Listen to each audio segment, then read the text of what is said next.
नमस्कार दोस्तों, आज मैं आपको एक बहुत प्रेरणाप्रद प्रसंग सुनाने जा रही हूँ। किसी नगर में एक विचित्र राजा रहता था। उस राजा की एक बड़ी ही अजीब आदत थी। जब भी नगर में कोई साधु या सन्यासी आता था, तो वह उसे बुलाकर पूछता था कि गृहस्थ बड़ा या सन्यासी। जो भी बताता कि गृहस्थ बड़ा है, वह राजा उससे कहता था कि तो फिर आप सन्यासी क्यों बने?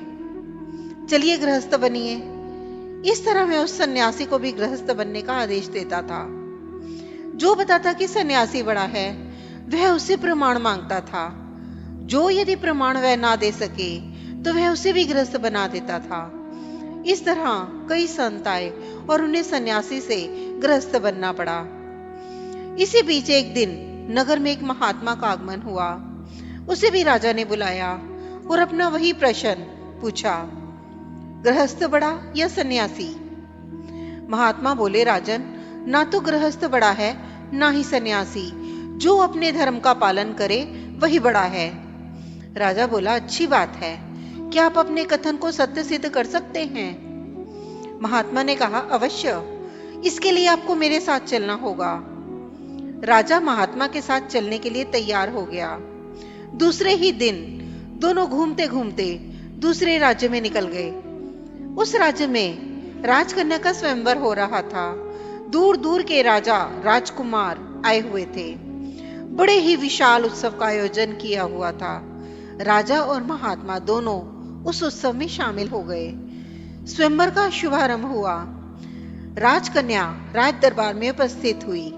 वह बड़ी ही रूपवती और सुंदर थी। सभी राजा और राजकुमार स्तब्ध होकर उसे देख रहे थे और मन ही मन उसे पाने की कामना कर रहे थे। राजकन्या के पिता का कोई वारिस नहीं था, इसलिए महाराज राजकन्या द्वारा स्वयंवरित राजकुमार को ही अपने राज्य का उत्तराधिकारी घोषित करने वाला था। राजकुमारी अपनी सखियों के साथ राजाओं के बीच घूमने लगी। वहां उपस्थित सभी राजाओं को देखने के पश्चात उसे कोई भी पसंद नहीं आया। राजा निराश होने लगे। राजकुमारी के पिता भी सोचने लगे कि स्वयंवर व्यर्थ ही जाएगा, क्योंकि राजकुमारी को तो कोई वर पसंद ही नहीं आया। तभी वहां एक तेजस्वी सन्यासी का आगमन हुआ। सूर्य के समान उसका चेहरा कांति से चमक रहा था। तभी राजकुमारी की दृष्टि उस युवा सन्यासी पर पड़ी। देखते ही राजकुमारी ने अपनी वरमाला उसके गले में डाल दी। अचानक हुए इस स्वागत से वह युवा सन्यासी अचंभित हो गया। उसने तुरंत वस्तु स्थिति को समझा और तत्क्षण उस माला को अपने गले से निकालते हुए कहा, हे देवी, क्या तुम्हें दिखता नहीं?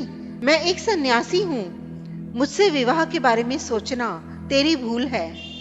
तभी राजा ने सोचा, लगता है यह कोई भिखारी है जो विवाह करने से डर रहा है। उन्होंने अपनी घोषणा दोबारा दोहराई, युवक, क्या तुम्हें पता भी है, मेरी पुत्री से विवाह करने के बाद तुम इस संपूर्ण राज्य के मालिक हो जाओगे। क्या फिर भी तुम मेरी पुत्री का परित्याग करोगे? सन्यासी बोला, राजन, मैं सन्यासी हूँ और विवाह करना मेरा धर्म नहीं है। आप अपनी पुत्री के लिए कोई अन्य वर देखिए। इतना कहकर वह वहां से चल दिया। किंतु वह युवक राजकुमारी के मन में बस चुका था। उसने भी प्रतिज्ञा की कि मैं विवाह करूंगी तो उसी से, अन्यथा अपने प्राण त्याग दूंगी। इतना कहकर वह भी उसके पीछे पीछे चली गई। वह राजा और महात्मा जो यह वृतांत देख रहे थे, उनमें से महात्मा ने कहा, चलो हम भी उनके पीछे चलकर देखते हैं कि क्या परिणाम होता है। वह दोनों भी राजकुमारी के पीछे पीछे चलने लगे। चलते चलते वह एक घने वन में पहुंचे। तभी वह युवा सन्यासी तो कहीं अदृश्य हो गया और राजकुमारी अकेली रह गई।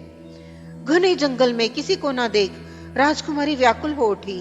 तभी यह राजा और महात्मा उसके पास पहुंच गए और उन्होंने राजकुमारी को समझाया। यह दोनों उसे उसके पिता के पास छोड़ने के लिए ले जाने लगे। वह जंगल से बाहर निकले ही थे कि अंधेरा हो गया। सर्दी की काली अंधियारी रात थी। भटकते भटकते यह तीनों एक गांव में पहुंचे। यह गांव की चौपाल पर जाकर बैठ गए। बहुत सारे लोग वहां से गुजरे, लेकिन किसी ने इन ठंड से ठिठुरते मुसाफिरों का हाल तक नहीं पूछा। तभी वहां से एक गाड़ीवान गुजरा। वह अपनी पत्नी और बच्चों के साथ खेत से घर आ रहा था।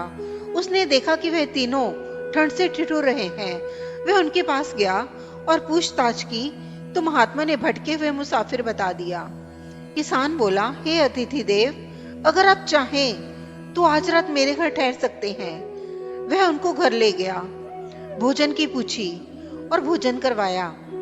उस दिन उनके घर में ज्यादा अनाज नहीं था, अतः किसान और उसकी पत्नी ने अपने हिस्से का भोजन अतिथियों को करवा दिया और स्वयं भूखे ही सो गए। सुबह हुई। राजकन्या को उसके पिता के पास छोड़कर राजा और सन्यासी दोनों वापस अपने नगर को चल दिए। महात्मा ने राजा से कहा, देखा राजा, राजकन्या और राज्य को छोड़ने वाला वह सन्यासी अपनी जगह बड़ा है और हमारे अतिथि सत्कार के लिए स्वयं भूखा सोने वाला वह गृहस्थ किसान अपनी जगह बड़ा है।